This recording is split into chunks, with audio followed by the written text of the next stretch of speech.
وہ سورہ کہف کی کل پانچ آیتوں تک مکمل ہو چکی تھی، اس کی تفسیر آج چھٹی آیت سے انشاءاللہ اسٹارٹ کریں گے۔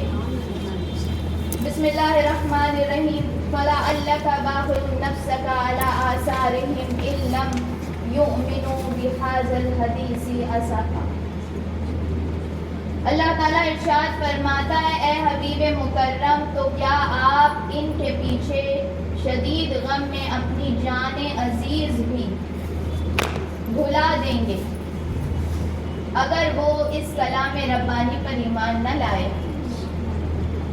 یہاں پہ آقا صلی اللہ تعالیٰ علیہ وآلہ وسلم کی اپنی امت سے محبت دکھائی گئی، اور اللہ تعالیٰ یہ کہہ رہا ہے، اللہ تعالیٰ یہ دیکھتا تھا کہ آقا صلی اللہ تعالیٰ علیہ وآلہ وسلم اپنی امت کے لیے اور بھٹکے ہوئے لوگوں کے لیے آقا ہمیشہ پریشان رہا کرتے تھے، اور اتنا شدید پریشان رہتے تھے کہ اپنی طبیعت مبارکہ پر بوجھ ڈال لیا کرتے تھے، یعنی طبیعت جو ہے وہ ناساز ہو جایا کرتی تھی، اور یوں اپنے امت کی، یہ جو گناہگار امت ہے، امت جو راہ ہدایت پر نہیں آتی، جو قرآن کی تعلیمات پر عمل نہیں کرتی، اللہ تعالیٰ یہی کہہ رہا ہے کہ اگر یہ قرآن کی باتوں پہ عمل نہیں کریں گے، محبوب میں اللہ نے جواباً یہ سورہ اتاری ہے نا، کہ سامنے والے نے کچھ ایسے سوال کیے تھے ان لوگوں نے کہ آپ اس کا جواب نہیں دے پائیے گا، لیکن اللہ تعالیٰ نے جواباً یہ سورہ اتاری کہ اللہ ہر چیز کا علم اپنے حبیب کو دے چکا ہے، لیکن اللہ تعالیٰ نے یہ کہہ دیا کہ محبوب آپ یہ نہ سوچیں کہ آپ ان کو یہ جواب دے دیں گے تو یہ مان لیں گے، ایسا نہیں ہے، آپ ان کو جواب دے بھی دیجیے گا سارے سوال پہ، یہ پھر ایک سوال لے کے آئیں گے، پھر آپ ان کو جواب دیجیے گا، یہ پھر ایک نیا سوال لے کے آئیں گے، پھر آپ ان کو جواب دیجیے گا، یہ پھر دوسری طریقے سے آپ کو پریشان کریں گے، بات نہیں ماننے والے یار، کیونکہ ان کے نصیب ہی میں ہدایت ہے، یہ نہیں ماننے والے، چاہے آپ ان کو کلام ربانی جتنا بھی سناتے رہیں۔ یہ بدبخت لوگ، یہ بدقسمت لوگ ہیں، ان کو میں ہدایت نہیں دے رہا، تو ان کے پیچھے آپ اپنی جان عزیز مت گوائیں اور پریشان مت ہوں ان کے لیے، چھوڑ دیں ان کو آپ نے بتا دیا، صحیح راستہ دکھا دیا، وہ آپ کا کام تھا، وہ آپ نے کر دیا، لیکن جو آپ اتنا پریشان ہوتے ہیں کہ آپ کی طبیعت خراب ہو جاتی ہے، آپ کی صحت پر اثر پڑے، یہ اللہ کو گوارا نہیں، کیونکہ اللہ کے محبوب ہیں، اللہ تعالیٰ نہیں چاہتا کہ میرا محبوب پریشان ہو ان بدبختوں کے لیے، اور اللہ تعالیٰ کہتا ہے کہ ہرگز اپنی جان کو اذیت مت دے، آپ پریشان نہ ہوا کریں، آپ رویا نہ کریں، آپ سوچا نہ کریں، آپ پوری رات جاگتے رہتے ہیں، آپ جاگا نہ کریں، اللہ تعالیٰ کہہ رہا ہے ہرگز غم نہ کریں،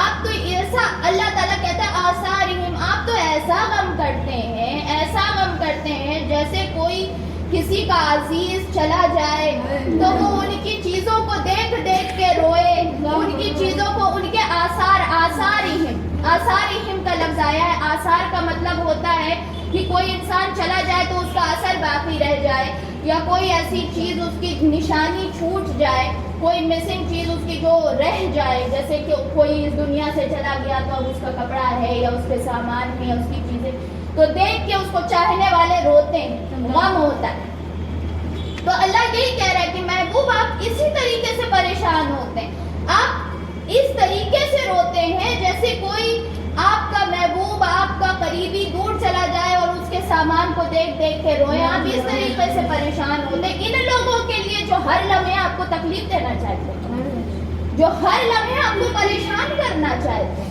آپ ان کے لیے اتنا پریشان ہوتے ہیں، ہرگز پریشان نہ ہوں، جن کو ہدایت دینی ہوگی اللہ دے گا، اور آپ بالکل، میں اللہ تعالیٰ بتانے سے سے پہلے اصحاب کہف کا واقعہ شروع کرنے سے پہلے اللہ کہہ رہا ہے کہ میں جواب دے رہا ہوں اور آپ یہ جواب دیجئے گا، لیکن محبوب یہ مت سوچئے گا کہ میں جواب دے دوں گا تو یہ فوراً مان لیں گے. نہیں مانیں گے، یہ نہیں مانیں گے.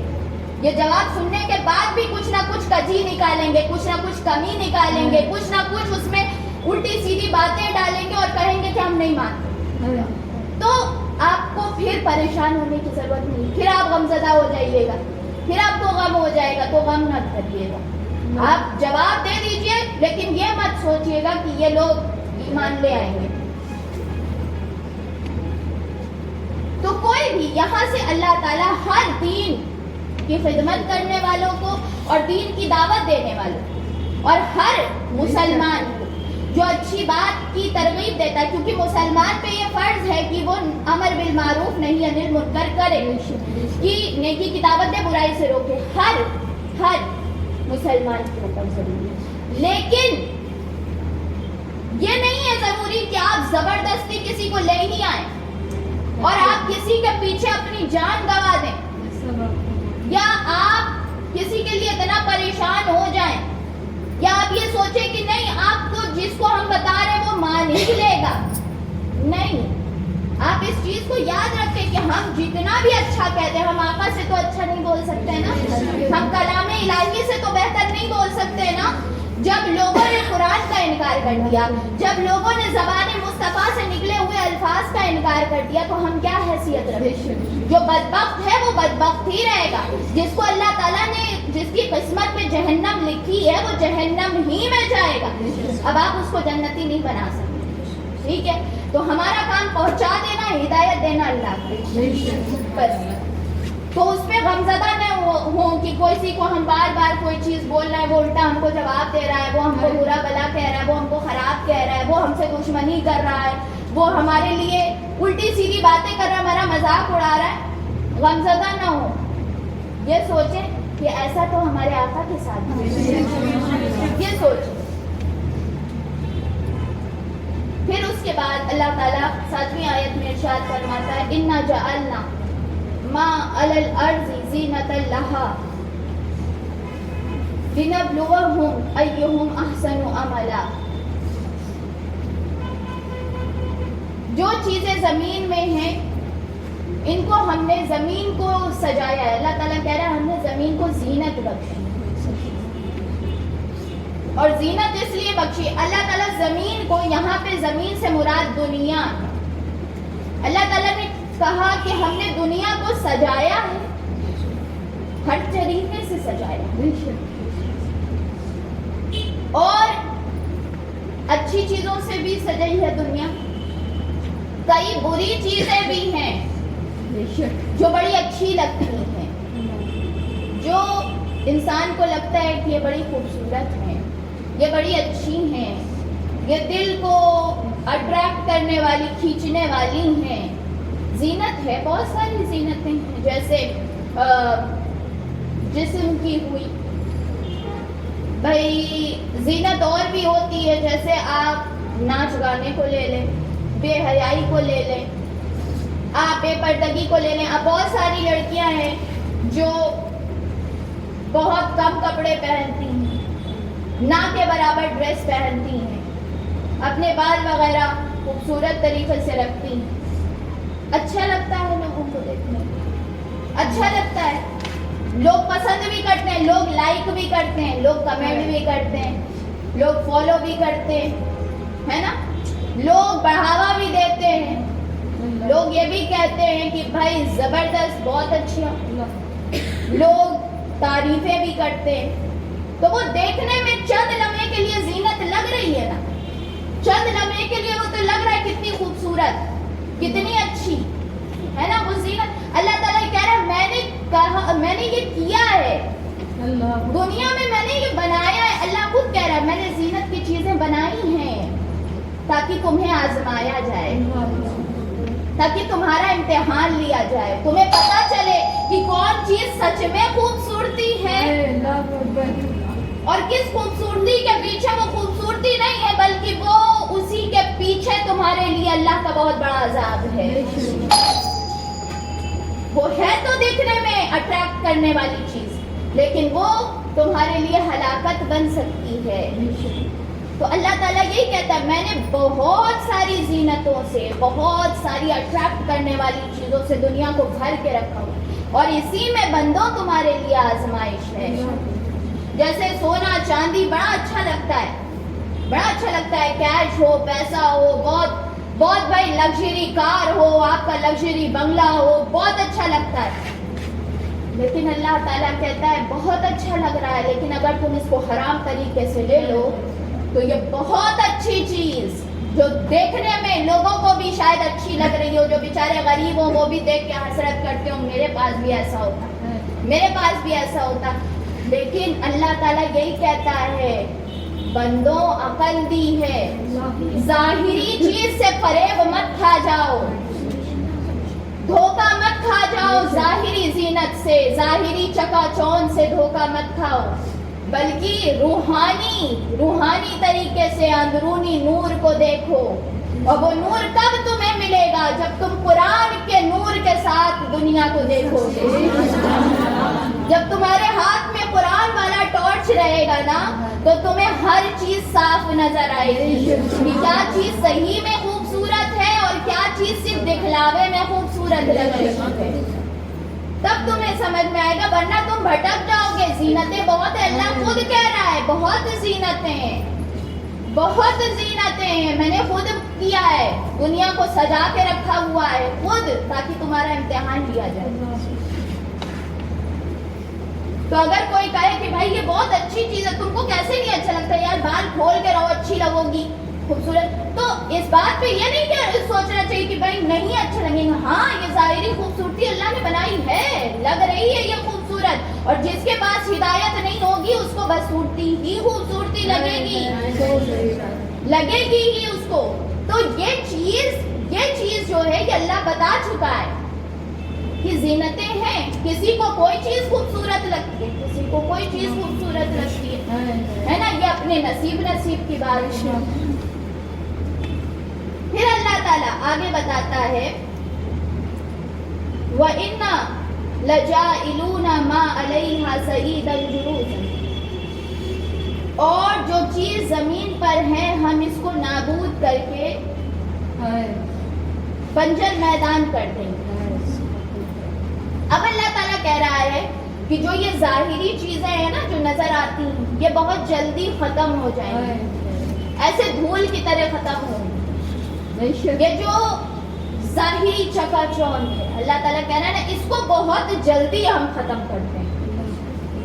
جو شیطانی خوبصورتی نظر آتی ہے، دنیاوی کفر والی خوبصورتی، اللہ کی نافرمانی والی خوبصورتی، شریعت محمدی سے ہٹنے والی خوبصورتی، جو ظاہری خوبصورتی نظر آتی ہے اللہ تعالیٰ کہہ رہا ہے بہت جلدی ہم بنجر میدان بنائیں گے.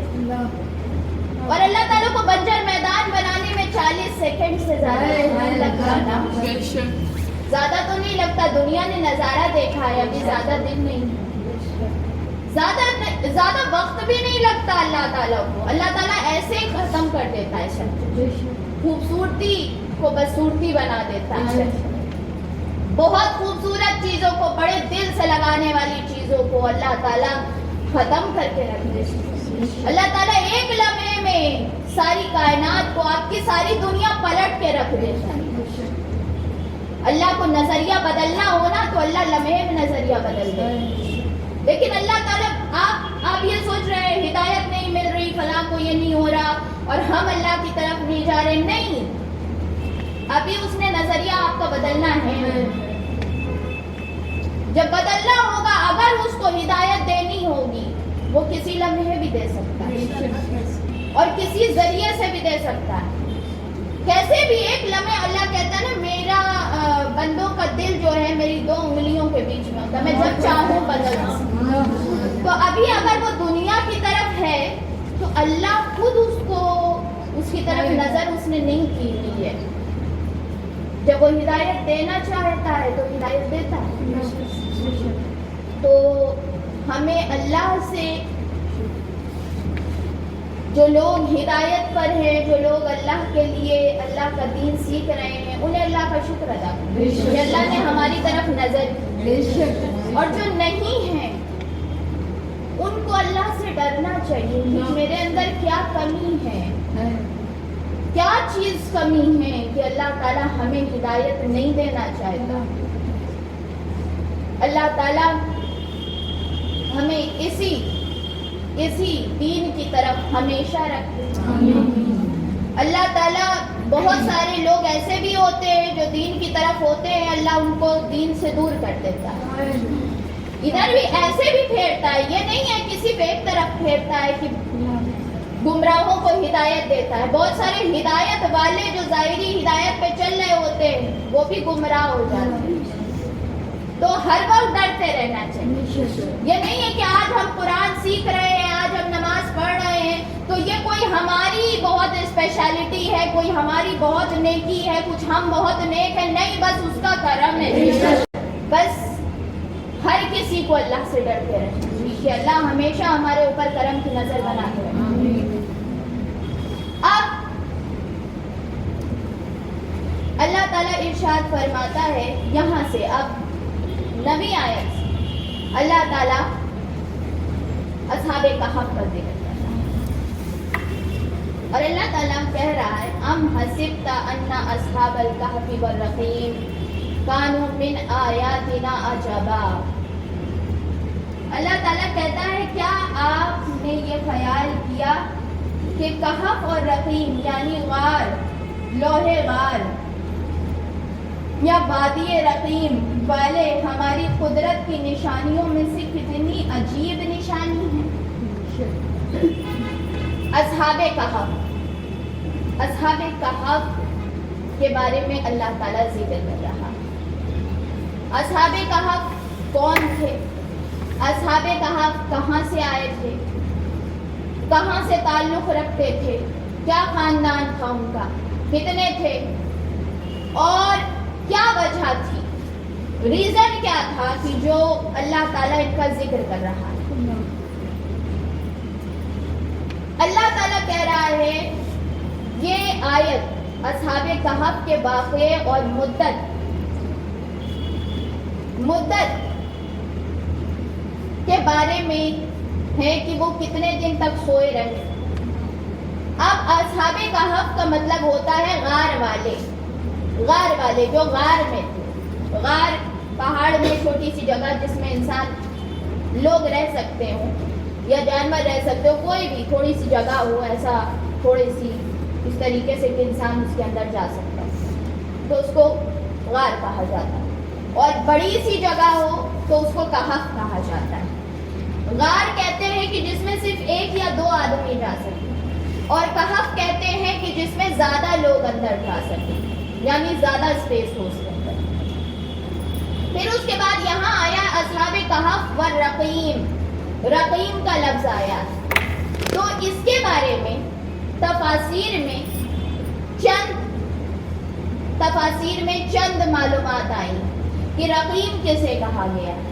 رقیم یا تو جس علاقے میں وہ رہتے تھے اس علاقے کا نام، سب سے پہلے کہا گیا ہے کہ رقیم جو ہے وہ اصحاب کہف کے کتے کا نام، جو اصحاب کہف کے ساتھ تھا، جو ایک کتا تھا جس کا ذکر آیا ہے، خوش نصیب، کہ جس کا ذکر قرآن میں اللہ نے کیا ہے، اس کا نام رقیم تھا۔ اصحاب کہف والرقیم، یا تو جس بستی میں وہ رہتے تھے اس بستی کا نام رقیم تھا، یا تو جس چیز پہ، جس تختی پہ، کیونکہ اس وقت تختیاں چلتی تھی، کاغذ وغیرہ تو تھے نہیں، تو پتھر کے جو ہے سلیب ہوتے تھے جس میں جو ہے لوگ لکھا کرتے تھے، پتھر، بڑے بڑے پتھر ہوتے تھے، اس پہ جو ہے لوگ جو ہے وہ کوئی بھی چیزیں اس پہ اسکرپٹ وغیرہ جس کو کہتے ہیں وہ لکھتے تھے۔ تو یہ جو جس پتھر پہ یعنی جس اسکرپٹ پہ، جن پتھروں پہ ان کے واقعات لکھے ہوئے تھے، یا تو اس کو رقیم کہا جاتا ہے۔ تین جو ہے وہ روایتیں آئیں، یا تو کہا جاتا ہے جس پہاڑ میں وہ تھے، جس پہاڑ میں وہ غار تھی اس کو رقیم کہا جاتا ہے۔ اب اس میں جو ہے سب سے پہلے ان کے بارے میں کہ یہ لوگ جو تھے وہ جوان تھے، نوجوان، اصحاب کہف جو تھے وہ نوجوان تھے. اور کئی لوگ کہتے ہیں، اللہ نے خود یہ قرآن میں کہا ہے کہ کئی لوگ کہتے ہیں کہ وہ 4 تھے اور 5واں ان کا کتا تھا. کئی لوگ کہتے ہیں کہ نہیں، وہ جو ہے 5 تھے اور 6واں ان کا کتا تھا. لیکن مستند روایتوں میں یہ آیا ہے کہ وہ لوگ جو تھے وہ ٹوٹل 9 تھے جو ٹوٹل آئے تھے. اور جو ہے وہ 10واں ان کا کتا تھا. اور جو 9واں انسان تھا نا، جو 9واں انسان تھا اس میں 9 نمبر پہ جو انسان آیا تھا وہ نوجوان نہیں تھا، وہ ایک چرواہا تھا. وہ ایک چرواہا تھا جو مل لیا تھا ان کے ساتھ. اصحاب کہف کے جو نام ہیں وہ اس ٹائم میں بڑے الگ الگ نام ہیں کچھ، لیکن یہ چیز ہے کہ اصحاب کہف کا جو نام ہے نا وہ بہت بابرکت ہے. کوئی بھی کام اگر کروانا ہو، یعنی کوئی بھی اللہ سے فریاد کرنی ہو یا کوئی مشکل سے نکلنا ہو تو ان کے نام بڑے فائدے مند ہیں. بڑے ڈیفیکلٹ نام ہے. سب سے پہلے مکشالمین، یہ سب سے بڑے تھے. مک ہے پہلے، مکشالمین، اور پھر مک، یہ دونوں بھائی تھے. مکشالمین، پہلے مک ہے پھر مک ہے. پھر اس کے بعد ہے تملیحہ، چوتھے کا نام ہے مرتونس، 5ویں کا نام ہے کشتونس، 6ویں کا نام ہے پیرونس. یعنی اس ٹائم کا جو نام چلتا رہا ہوگا ان کی زبان کا نام ہے یہ، اس ٹائم جو زبان ہوگی. 7ویں کا نام ہے دیموس، 8ویں کا نام ہے بستی بس، اور 9ویں کا نام جو چرواہا تھا وہ فالوس تھا. یہ نام ہیں ان کے، مشکل نام ہے لیکن بڑے بابرکت نام ہوتے ہیں. اگر کوئی اپنے گھر میں اس کو جو ہے فریم کر کے لگوا لے تو گھر میں بھی برکت ہوتی ہے. اللہ تعالیٰ کے ایسے اللہ والے ہیں، چہیتے لوگ ہیں کہ اللہ تعالیٰ نے ان کی محبت میں اللہ تعالیٰ نے ان کو زندہ رکھا. 300 سال تک، 309 سال تک زندہ رکھا. کہ اللہ کا ان کے اوپر جو کرم عظیم تھا. اور پھر ان کا ذکر قرآن میں آیا ہے تو بہت عظیم شخصیت. ان کی جو ہسٹری ہے، یہ بہت اچھے خاندان والے لوگ تھے، اچھے خاندان کے تھے. اور ان کا تعلق بنی اسرائیل سے. بنی اسرائیل کون ہیں؟ ابراہیم علیہ السلام کے بڑے لڑکے اسحاق علیہ السلام. اسحاق علیہ السلام کی جو نسل چلی ہے اسے بنی اسرائیل کہا جاتا ہے. اور دوسرے چھوٹے لڑکے جن کا نام اسماعیل علیہ السلام، اور اسماعیل علیہ السلام سے جو نسل چلی ہے اسے بنی اسماعیل کہا جاتا ہے. اور بنی اسماعیل سے آپ کو سیرت رسول اگر یاد ہوگی تو سیرت رسول جو بنی اسماعیل سے ہی آقا صلی اللہ تعالیٰ علیہ وسلم، اور بنی اسرائیل سے باقی سارے نبی آئے. یعنی موسیٰ علیہ السلام ہو، عیسیٰ علیہ السلام ہو، یوسف علیہ السلام ہو، اور یہ سارے نبی جو ہیں، داؤد علیہ السلام ہو، سلیمان علیہ السلام ہو، یہ سارے جو ہے وہ بنی اسرائیل سے آئے تھے.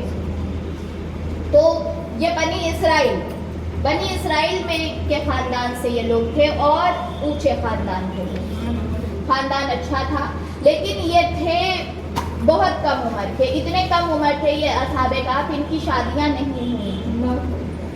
اور یہ جو تھے ان کو اللہ سے محبت تھی، یہ اللہ سے محبت کرنے والے.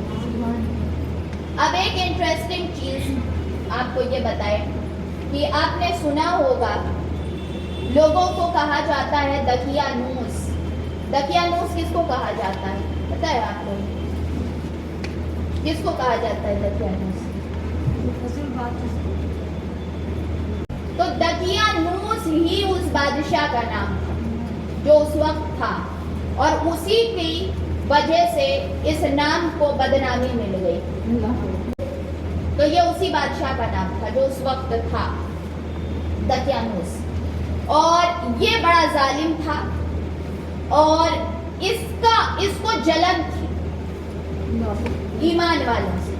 یہ ایمان والوں کو پریشان کیا کرتا تھا، مندریں بناتا تھا، بت رکھتا تھا، بتوں کی پوجا کرواتا تھا، اور خاص طور پہ عیسیٰ علیہ السلام، یہ لوگ جو تھے یعنی اصحاب کہف، یہ عیسیٰ علیہ السلام پر ایمان لانے والوں میں سے، یعنی زندگی میں عیسیٰ علیہ السلام کی یہ نہیں رہے، بعد میں یہ ایمان لے کے آئے، یعنی عیسیٰ علیہ السلام کے گزر جانے کے کئی سال بعد ان کی پیدائش ہوئی ہے، اور پھر یہ ایمان لے کر آئے، یہ مسلمان تھے، عیسیٰ علیہ السلام کو ماننے والے، ایمان والے لوگ۔ تو یہ دقیانوس جو تھا بادشاہ، یہ بہت مضبوط بادشاہ تھا، روم کا بادشاہ، روم کا، اور اس کی حکومت 300 شہروں پہ تھی، 300 شہر اس کے حکومت کے اندر تھے۔ ظالم بہت تھا، یہ کسی کو اللہ کو ماننے نہیں دیتا تھا، یعنی ایک خدا کو ماننے نہیں دیتا تھا، اور خاص طور پہ عیسیٰ علیہ السلام سے بڑی جلن تھی، عیسیٰ علیہ السلام کو نہیں ماننے دیتا تھا، اور عیسیٰ علیہ السلام وہاں اس وقت، کیونکہ عیسیٰ علیہ السلام ہی نبی تھے، اور عیسیٰ علیہ السلام کے بعد جو نبی آئے وہ آقا صلی اللہ علیہ وسلم ہے، تو اس وقت، اس دور میں، اس پیریڈ میں بنی اسرائیل کے لیے عیسیٰ علیہ السلام ہی کو ماننا ایمان تھا، اور وہ ماننے نہیں دیتا تھا۔ تو ایک جگہ جب یہ پہنچے، یہ دقیانوس بادشاہ جو پہنچا، تو وہاں پر اس کو پتا چلا کہ یہاں بہت پختہ ایمان والے لوگ رہتے ہیں اس علاقے میں، اور یہ اتنا ظالم بادشاہ تھا کہ لوگوں کو زندہ جلا دیتا تھا، مطلب جو ایمان والے ہوتے تھے نا ان کو زندہ جلا دیا کرتا تھا، یا ان کو بلا کے سب کے سامنے آڈینس بیٹھا کے سب کے سامنے جو ہے ان کا سر قلم کرواتا تھا۔ تو اس نے جو ہے اصحاب کہف کے جو نوجوان تھے ان کو بلایا۔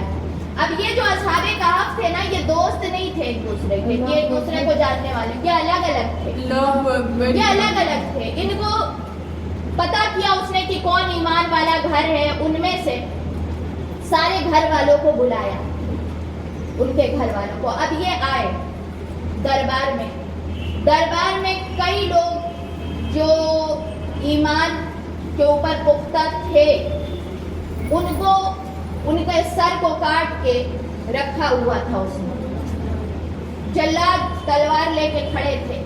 یہ لوگ آئے، ان سے اس نے یہ کہا، اور کئی لوگ ایسے بھی ہوتے تھے ایمان والے، کمزور ایمان والے، جو اس کی ظالمانہ حرکتوں کو دیکھ کے ایمان چھوڑ جاتے تھے، بہت سارے لوگ ایسے ہوتے تھے، یعنی بہت پختائی لوگ ایمان پہ رہ پاتے تھے۔ اور ایون اصحاب کہف جو تھے نا، ان کے والدین بھی ایمان چھوڑ چکے تھے، ان کے والدین نے بھی ایمان چھوڑ دیا تھا، وہ بھی اس کی بات میں آ گئے تھے، یعنی اس کے ظلم کو دیکھ کے ڈر کے ایمان چھوڑ گئے، اور اپنے بچے کو بھی سمجھایا کہ دیکھو یہ مار دے گا یا ایسا کر دے گا، لیکن وہ نوجوان جو تھے انہوں نے کہا کہ نہیں، ہم ان چیزوں میں آنے والوں میں سے نہیں ہیں، اگر مارنا ہے تو مار دے، لیکن ہم اللہ کے علاوہ اور کسی کے سامنے سر نہیں، اور ہم اپنے مذہب عیسیٰ علیہ السلام کے لائے ہوئے ایمان ہی کے اوپر رہیں گے، اور ہرگز گمراہ نہیں ہوں گے، اور جھوٹے کا ساتھ ہرگز نہیں دیں گے۔ تو جب ان لوگوں کو بلایا گیا، یہ سارے لوگ کھڑے تھے دربار میں، بادشاہ دقیانوس نے کہا کہ بھائی تم سجدہ کرو اس بت کے سامنے، اور تمہیں قربانی بھی پیش کرنی پڑے گی، یعنی جانور قربان کرنا پڑے گا بت کے سامنے۔ ان میں سے جو سب سے بڑے تھے، جن کی عمر بڑی تھی، وہ کھڑے ہوئے اور انہوں نے کہا کہ ہرگز نہیں کریں گے، ہرگز نہیں کریں گے۔ تم کیا سمجھ سمجھتے ہو تمہارے ظلم کو دیکھ کے ہم پیچھے ہٹ گئے, ہم نہیں ہٹنے والے, اور اگر ہم ہٹ گئے تو پھر تم کیا عذاب دو گے؟ میرا اللہ عذاب دینے والا ہے, اور جیسا اس کا عذاب ہوتا ہے نا وہ تم نہیں دے سکتے. تو ہمیں تمہارے عذاب سے ڈر نہیں لگتا, ہمیں اپنے رب کے عذاب سے ڈر لگتا ہے. ہم اس سے ڈرتے ہیں اور اس کا عذاب بہت سخت ہے. تو ہم تمہاری باتوں میں آنے والے نہیں ہیں اور ہم تمہاری بات ہرگز نہیں مانیں گے, لہٰذا ایسا کرو کہ تم جو سزا دینا ہے دے دو.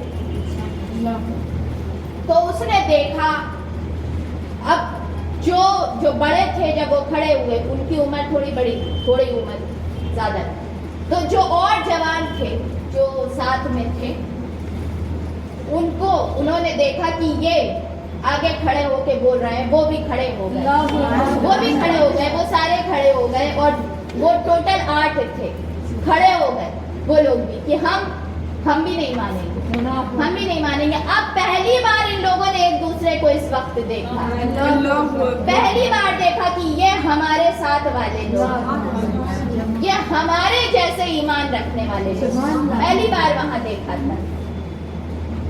اور سارے کے سارے جتنے عمر دراز تھے, جو بڑے عمر والے تھے, وہ سب چھوڑ گئے ایمان. یہی 8 بچے جنہوں نے کہا کہ ہم نہیں مانیں گے. اب جو بادشاہ نے ان کے چہروں کو دیکھا, سب سے پہلے یہ پوچھا کس کے لڑکے ہیں, کس کے ہیں یہ سارے لڑکے, تو بتایا گیا کہ فلاں خاندان سے کے لڑکے ہیں.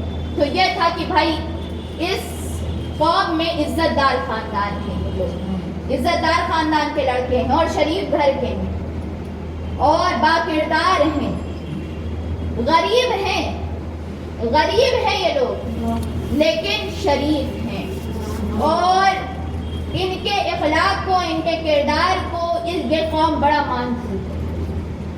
نیک ہیں, کردار کے اچھے اخلاق والے ہیں, سب کے ساتھ اچھا سلوک کرتے ہیں, لوگ ان سے محبت کرتے ہیں, اور ایسے ہی لوگ ایمان والے ہوتے ہیں. تو بادشاہ نے جب ان کے بارے میں معلوم کیا اور بادشاہ نے ان کے چہروں کو دیکھا تو کہا کہ تمہاری جوانیوں پہ ہمیں ترس آتا ہے, اور تم ہو بھی بڑے کم عمر اور خوبصورت بھی ہو تم لوگ, تو لہٰذا میں تمہیں ایک دن کا وقت دیتا ہوں, سوچ لو, ورنہ کل ہمارے سپاہی تمہارے گھر آئیں گے اور تم کو گرفتار کر کے جو ہے وہ واپس یہاں لا کے تمہارے سر کو قلم کر دیا جائے گا اگر کل نہ مانا. انہوں نے کہا ٹھیک ہے, چلے گئے.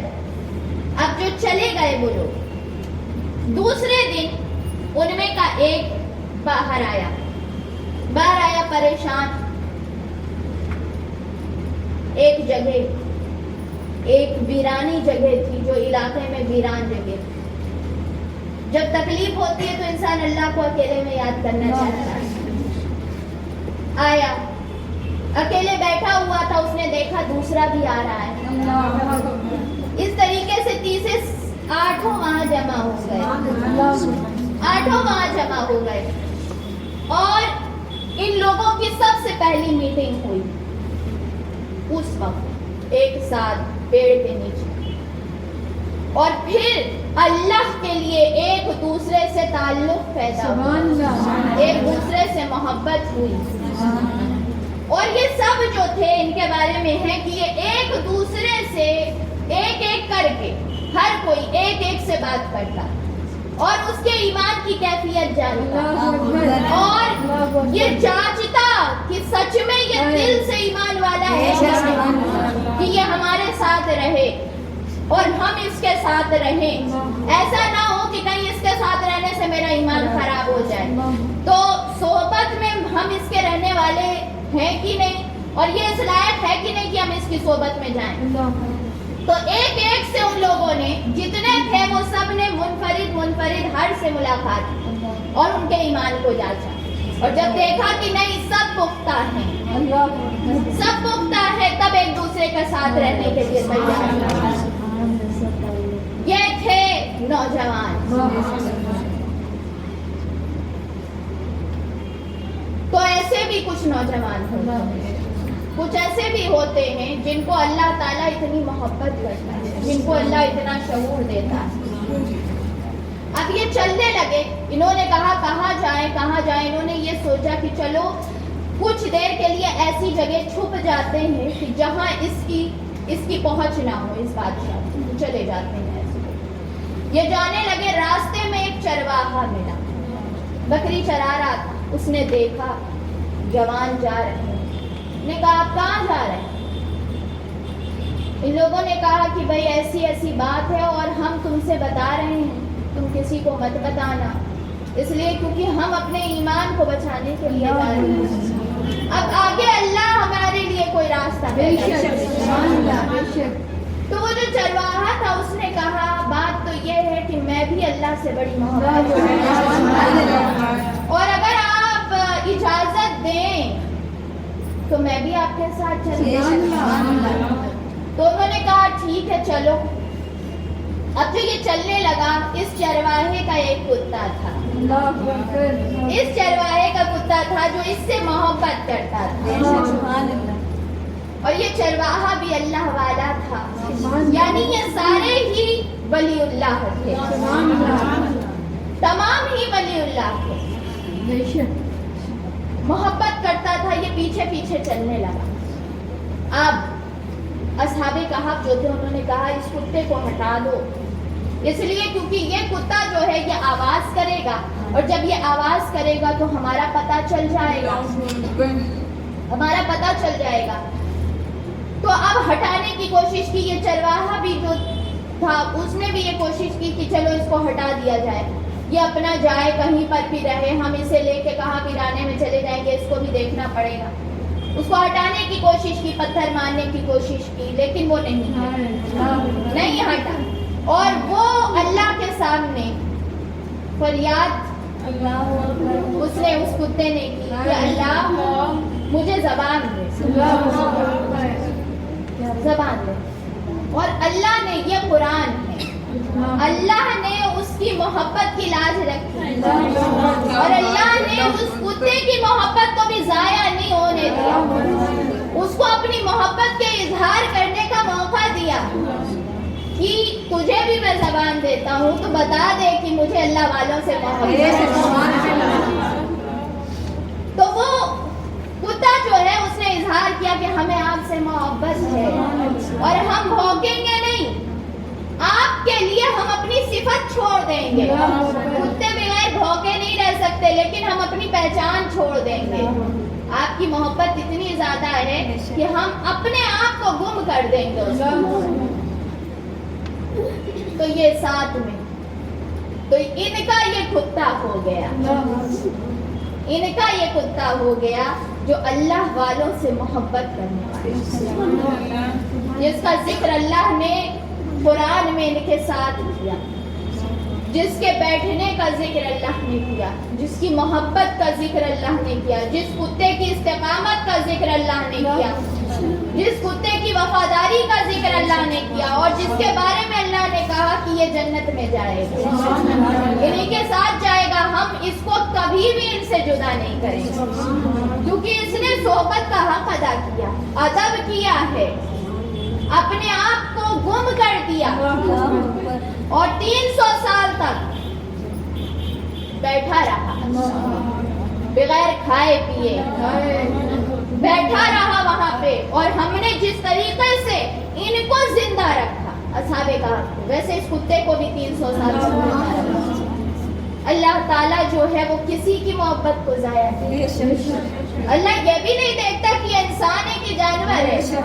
تم سچے دل سے اللہ والوں سے محبت کر کے تو دیکھو، یہ بنی اسرائیل والے لوگ تھے، لوگوں اور امت محمدی کہ اللہ والوں کی تو شان ہی الگ ہو، کہ اگر تم ان سے محبت کر لو تو پھر اس محبت کا صلہ ہی الگ ہوگا۔ اب پھر یہ غار میں چلے گئے، اور انہوں نے غار میں ذکر کرنا شروع کیا، یہ اللہ کو یاد کرنے لگے۔ ان کے جیب میں چند پیسے تھے، اور زیادہ کچھ تھا نہیں، چند پیسے تھے ان کے جیب میں۔ یہ وہاں پہ جا کے اللہ کا ذکر کرنے لگے اور ذکر کرنے کے بعد ان کو نیند آ گئی. اب نیند آنے کے بعد کیا ہوا وہ انشاءاللہ کل بیان کریں گے کہ کیا ہوا پھر نیند آنے کے بعد. وہ اس کے بعد کا واقعہ پھر الگ ہے کہ وہ صدیاں کیسے گزری اور وہ 3 صدیاں گزر گئیں. ایک صدی 100 سال گزرا, پھر دوسرا 100 سال گزرا, پھر تیسرا 100 سال گزرا. اور اللہ تعالیٰ نے یہ کہا نا, اللہ تعالیٰ نے یہاں قرآن میں یہ کہا ہے کہ فَضَرَبَنَا عَلَىٰ أُذْنِهِمْ فِي الْكَهْفِ سِنِينَ عَدَدًا, کہ ہم نے کتنا محبت کرتا ہے کہ ہم نے کان پر تھپکی مار کے سلا دیا, یعنی جیسے سلایا جاتا ہے اللہ تعالیٰ نے ویسے سلایا. اور اللہ تعالیٰ نے ان کے کان پہ پردے, یعنی اللہ تعالیٰ نے ان کے کان پہ ایسا پردہ رکھا اس طریقے سے تاکہ کسی بھی چیز سے وہ جاگ نہ سکے اور وہ سوتے رہیں سکون سے. یہ اللہ کی محبت ہے کہ جو اللہ کے لیے کچھ کر دے پھر اللہ اس کے لیے کیا کیا کرتا ہے. تو یہ اصحاب کہف تھے. اللہ تعالیٰ ہمیں سچی محبت عطا کرے, اللہ تعالیٰ کی سچی بندگی عطا کرے.